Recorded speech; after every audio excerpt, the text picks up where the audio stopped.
Ingat wahai ayah, ingat wahai ibu, di yaumil akhirah adanya satu tempat dinamakan tempat pendakwaan, yang mana anak-anak kita akan terus dakwa kita.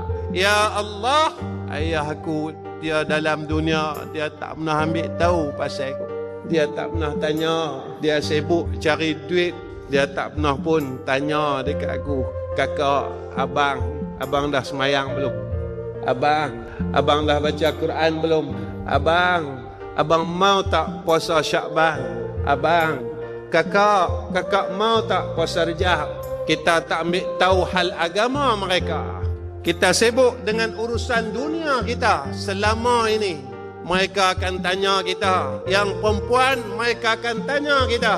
Pak aku tak pernah tanya dari sudut agama dalam hidup aku.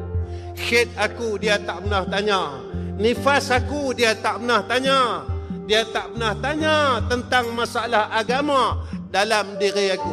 Hari ini ya Allah, aku nak tarik pak aku untuk aku masuk neraka Allah.